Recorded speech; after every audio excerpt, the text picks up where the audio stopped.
I know who you are. You are the kind of person who sits there and watches gaming content on YouTube instead of playing yourself. You have hundreds of games in your Steam library, yet you don't ever touch any of them. Me and you both, we have gaming dysfunction. And I feel you. All the old games have gotten stale and boring, while all the new releases are just soulless nostalgia bait that will never be as good as the old classics. But don't worry, there is a cure. It helped me, and it will most likely help you. It's called White Knuckle, a game that tricks you into having fun. And the first step of that trick is mystery. You launch the game and end up at the bottom of an SCP containment breach looking facility, and it tells you to escape. Why are we escaping, exactly? Oh, that's right, say hello to the evil sentient mass of 10 billion tortured souls. That's a decent motivation to keep moving, and move you shall, as this is a survival horror climbing game. You have two hands. Left click grabs with the left hand, right click grabs with the right hand. When you are holding onto something, you can pull yourself up with the movement keys or jump off with spacebar. Very simple to learn, but not so easy to master. As you climb and wonder what horrible SCP creatures roam this facility, the game naturally teaches you to use items. See a free piton laying on a box? Smack it into a wall, hammer it for safety, and bam, you have created your own path. And don't worry, the items get a lot crazier later on, but we have to start slow. Deep Storage, the first area of the game, is very linear and mostly empty. It allows you to get used to movement mechanics in relative peace. You will find corpses here and there, and will likely stumble upon roaches. But not just any roaches, golden roaches. You can't eat them, unfortunately, but they will come in handy later. Actually, I lied. You can eat some of them. Crunchy. You will also come across rooms that teach you to use enemies for mobility. You see, there is a barnacle monster in this game. If it catches you with one of its tongues, you will get reeled in like a fish and eaten for dinner. But when you get to this room, there is no way up at all. Just a lot of barnacles chilling on the ceiling. Eventually, you will realize that you can grab their tongues and give them a nice smack with a hammer. Thank you for the ride, Mr. Barnacle. If you think about it, why are these creatures even here? The giant enemy roaches, the barnacles, and the insanely annoying blood bugs that knock you all over the place. Are they just local wildlife, or did this facility have a little resonance cascade accident? Either way, you soon reach your first break room, which allows you to rest and select your starting perk, which is going to define how you play this run. This is where you also find the vending machines, and this is what the roaches are for. Yes, they take golden roaches as payment. Why? Who knows, but you can get some pretty cool items out of them. Next, you get one of the two possible regions, either Air Exchange, which is a Half-Life reference, or Shatter Chambers, which is a Portal reference. Now, I can understand Air Exchange. A big facility like this one needs a big ventilation system. But what's up with Shatter Chambers? Has someone been running tests on human or inhuman subjects here, like GLaDOS did in Portal? Are we a subject too? The game still plays safe in these locations, even though the rooms are generally bigger and there are environmental hazards all over the place.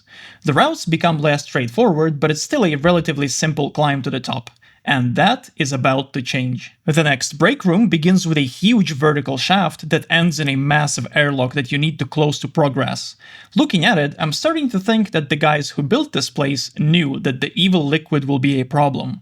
Yo, what's up there? If you manage to get up here, you will find a very cute fella with a note. Lambda 0331 larvae, huh? Yeah, this is a Half-Life situation. All these creatures come from a different world, and it seems they struck some kind of a deal with humans to protect the little grubs. Curiously, you can find a secret room in Shatter Chambers that has a few grubs and a drawing of Mother. So these fellas have a big mama, and she told humans not to mess with her kids, or else. The best part? You can pick up the grubs, and trying to use them results in this. Oh, well, at least that allows you to climb any surface in this game for 10 seconds, and every time you squash them, it adds 1 to your crimes committed stat.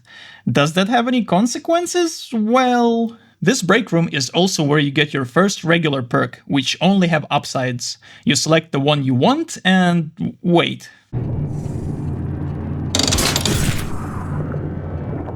Ah, I see. So these are not so much perks as alien DNA injections directly into your body. I'm sure this won't have any horrific side effects later down the line. This perk especially. Remember this picture. Time to go. The evil mass is contained and you get to ride an elevator. Did you expect anything else? The mass is back and it's time to enter Pipeworks. Welcome to hell. Pipeworks is only the second region out of the total 4, but it is arguably the hardest one. The terrain is hostile, the enemies are everywhere, and the mass constantly puts pressure on you.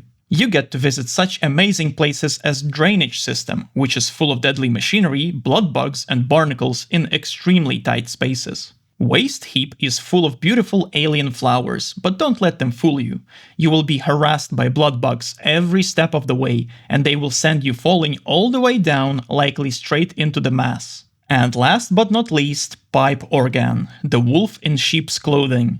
At a glance it looks easy, just a bunch of pipes in mostly vertical rooms with no enemies. But as soon as you start climbing, you will quickly realize that the geometry is insanely confusing, and the steam, oh the steam. Steam eruptions from the pipes don't just break your grip and make you fall, they are placed with diabolical precision in the most annoying places. Once you experience getting comboed by multiple eruptions over and over, you will learn to hate this place. If you survive Pipe Hell, you will end up in the third break room, Interlude Ascent. There is no rest, no safety, and the mass is still chasing you. This is your final test to conclude the first half of the game. You ride a tiny elevator to get to the top, but it requires disabling 2 sets of locks to ascend all the way. The first one is a series of 3 buttons across the wall. Seems easy enough. Button number 1 is right there, while number 2 and 3 require either item usage or some jumping to get to. And after you click all of them, you need to make your way back to the elevator, which can be tricky. Don't worry, falling is okay. This is not a game you can beat on your first try. The final lock is in this control room that's too far to reach with a simple jump. Find a route, press the button, and run like hell, because it starts a 30-second timer to get back to the elevator. If you manage to do all this quickly enough to not get consumed by the mass, congratulations! This is your first major victory. The elevator takes you to the surface and seals the tortured souls below. From this point on, the mass will no longer chase you, which gives you all the time in the world to explore what comes next. This is also where the free demo ends, so if you would like to play this game yourself without getting spoiled, now is the good time to do so. Otherwise, welcome to the surface. At least I assume that's what it is, because it doesn't actually look like the surface of the Earth. There is no sunlight whatsoever, only mysterious structures in the distance concealed by fog. And our only way forward is to enter Habitation Yellow. God help us all. Beyond these gates is where you get another perk, a flare gun, a flashlight, and a not-so-subtle warning about what comes next. Well, it's not like we have a choice, it's time to go. The elevator shaft is a fairly simple location. There's always an obvious way up, and even though it gets pitch black, that's what the flashlight is for. On the other hand, what's the point of the flare gun?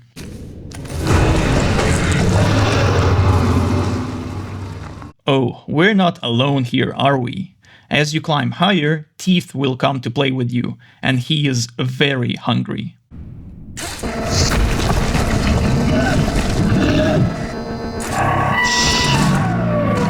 This guy is fast, deadly, and essentially unstoppable. He is afraid of the light, so the flare gun will make him run, but only temporarily, and your ammo is limited. You can either try to outrun him to the top, or hide whenever he shows up. In fact, if you do choose to hide, there is a place where you can discover how Teeth came to be. He used to be a human, at least until they put him in a chair from another dimension just to see what happens. I guess the experiment was a success. When you get to the top, you drop the elevator on the stupid monster and enter my favorite area in the entire game, the Lost Pier. Now, I don't know who lost it or why it is here, but I absolutely adore its design. This is an industrial area suspended directly above an endless abyss. There are no enemies and no time pressure, you simply get to climb. And let me tell you, climbing can get pretty scary when a single unlucky fall usually means certain death. In fact, there are multiple variants of this location, and each of them is gorgeous in their own ways. I love the Lost Pier. Once you reach the top, you will find the entrance to Delta Labs, and this place wants you dead. It looks nice enough initially, but the very first vent you go into says everything you need to know. You remember this perk, right? Well...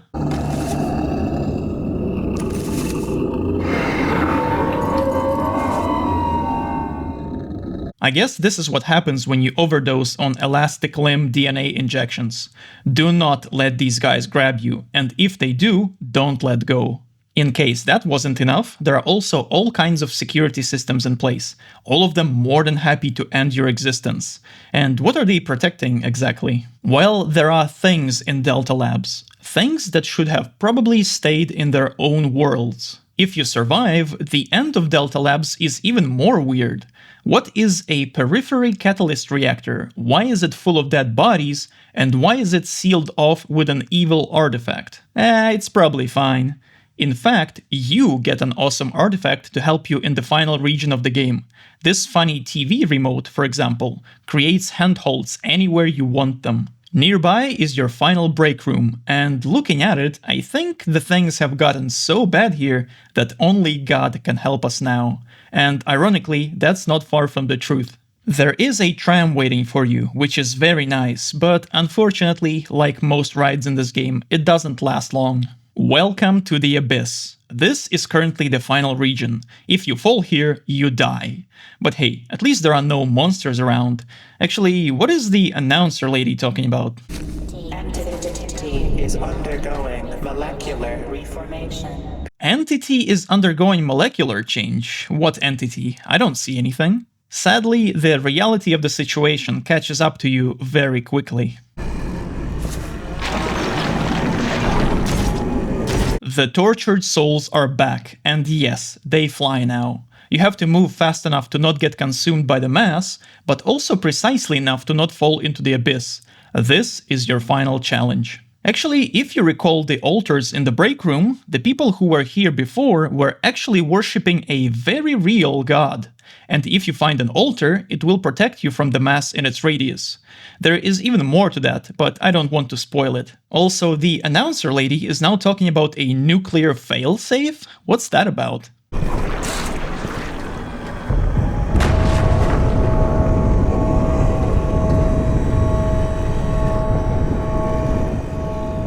Oh, I guess those guys also had a mass problem, and they dealt with it in their own way. This is where you enter the middle point of the abyss, the Dead Man's Handle. It's a massive transport hub between habitations, and this is where the game goes almost pitch black. And trust me, trying to navigate yourself using just lightning strikes and hiding from the mass in the dark can be quite unsettling. Once you are at the top, look for familiar alien flowers. They will take you to the Hanging Gardens. You are almost done. Hanging Gardens have a lot going on, but I don't want to spoil the creature interactions here, as they are quite amazing. And needless to say, this is one of the hardest parts of the game. Normal traversal is almost impossible here. You have to experiment, improvise, and use everything you have to get to the end of this region. And once you do, you step into the entrance of the Hive, and that's it. For now. Don't forget, this game is in early access. Still, completing the game is a huge achievement that will make you feel like a god. All those hours, all those failed attempts, and yet you have proven yourself to be good enough to beat it. And this is where the trick happens, and it works especially well if you have friends who also play this game. So, your first completion probably took about 1 or 2 hours, and you got your respectable 10,000-ish score. And then you look at the scores of your friends. What? 93,000? I know this guy, he is awful at games. There is absolutely no way he is better than me. No, this cannot stand. I will beat his score. You start again, but this time your eyes are open. You know what lies ahead, and all you need to do now is go faster. You now know all the room layouts, the best routes to complete them, and how to use jumps while climbing to achieve speeds you couldn't even dream of before. You now know the importance of items and are aware of their spawn locations. Every good White Knuckler knows that the humble granola bar can be the difference between an amazing run and a horrible one. The starting locations do not challenge you anymore. You are only here to grab a few items to prepare yourself for what comes next. Ladders only exist to test how quickly you can climb them. Pipeworks and its hordes of enemies can still slow you down, but they can't stop you anymore. Nothing can. Interlude Ascent, the elevator puzzle. You now know that instead of pressing the buttons yourself, you can hit them with rebars. And the control room? Why climb the wall when you can boost yourself with rebars to make the jump straight to it and then back again? Even so, this is still slow. We must go faster. Forget about the elevator entirely. All we need is grubs. One will get you all the way up to the final section. Use an item to reach the hatch, and then pull yourself inside the shaft. Once inside, climb to the top and squash another grub to climb the ceiling. Who needs an elevator with items like these? Teeth awaits you in his dark domain, but you have no time for games. Use the items you have and start flying. Chances are you won't even see the monster at all. The Lost Pier can be a scary location, but fortunately I still have a grub in my pocket, and the giant wall is one of the best places in the game to use it. The only real challenge of Delta Labs is figuring out where to go in its maze-like vents. Once you do, nothing in this place can even touch you anymore. Well, aside from a few stray sentry gun bullets. The Abyss is the final challenge, but you are well equipped to crush it. The first part is really just a series of relaxing jumps from platform to platform. Dead Man's Handle? You only stop by for about 15 seconds just to get the 2 injectors. Your blood is now 100% adrenaline. I think the hanging gardens are supposed to be hard, but it's hard to tell when you are essentially flying like an airplane. Now tell me, do you think you can do the same or even better? Yes. Yes, you can. I got to this point by playing the game for only 100 hours. And don't you lie to me and say that this is a lot. I know what games you play. Your War Thunders, Counter-Strikes, and other online PvP stuff. In those games, even 1000 hours is often not enough to feel good about your skill. But White Knuckle? Give it a chance and it will heal your tortured soul. Every step of this self-improvement journey will reward you with dopamine. Learning rooms, finding new routes, new item spots, learning how to use the tools you have and beating the score of your friends will be the highlights of your days. Even if you don't care, there is still a very solid survival horror game that is worth experiencing at least once. And keep in mind, I only briefly covered the main campaign. There are countless secrets and a lot of different modes, including the latest Parasite mode. In it, you get the Alien-style motion tracker and have to go into the belly of the beast. Apparently, it's a reference to Mystery Flash Pit National Park. I don't even know what that is. Maybe you do. If you decide to play this game and manage to beat the campaign, drop the screenshot of your score in my Discord server, and I'll give you a cool roll to show everyone that you are a true White Knuckler. If you're not sold on this game at this point, I don't think anything will change your mind. But you're in luck, because now I'm going to complain about White Knuckle. While I do think it's an amazing game, it has some issues. Now, the main problem of this game comes from its biggest strength, the fact that it's both a cool survival horror game and a speedrunning game. The survival horror part is actually perfectly fine, but when you start playing for high score, you run into some pretty annoying stuff, like the perks. Let's look at the experimental perks that you get at the start of the game. Would you rather slow yourself down or speed yourself up in a game about going as fast as you can? I think the choice is clear. And yet, the selection of perks you get is random. This results in an incredibly annoying gameplay cycle of climbing to the first perk terminal, seeing that all the perks on offer are bad, restarting and doing this over and over again until you finally get something good to get your run going. Again, this is not a problem if you are a new player who just wants to beat the game in the first place. In that case, any perk will do. But not when you're trying to beat the score of your friends. For reference, there are 3, maybe 4 good starting perks for speedrunning, out of the total 20. The odds are not in your favor. And the situation gets even worse with regular perks, as you get those later in the run, which makes restarting feel horrible. Again, would you rather have a permanent double jump? Or make it so the roaches love you? Actually, don't answer that. In fact, let's talk about the roaches, because they are my second big problem with this game. The roaches you collect during your runs are used to buy items from vending machines and to buy perks at perk stations. And you need a lot of them to be able to afford multiple speedrun attempts. The issue is, collecting them is a very slow process. If you want to speedrun, you are forced to go on dedicated roach farming runs to be able to afford things on your regular runs. And after a few times, it gets insanely tedious. But guess what? There are specialized roach perks to help you with farming. Only don't forget that the perk selections are random in this game. These perks will never show up when you need them and will always show up when you don't. In summary, a lot of perks are straight up useless for speedrunning, and the roach mechanics are not fun to interact with on higher levels of play. These systems are totally fine for casual play, but need adjustments to not be frustrating for high-level players. As for the minor complaints, I really miss the old hammer animations, which you can still find in the demo. They are very simple and straight to the point, and I absolutely adore them. The new animations have a lot more going on. They shake your screen slightly and freeze the game for a split second whenever you kill or destroy something with the hammer. And I get it, but it's a bit disorienting for me. I wish we had an option to go back to the OG hammer. In closure, I would like to thank Holly, the lead developer of White Knuckle, for providing some help for this video, and I would like to give an even bigger thank you to all of my Patreon supporters. I love you from the bottom of my heart. Now, to clarify, this is my second channel where I will be posting stuff that I find fun instead of the cancer that overtook my main. Either way, I will catch you guys later.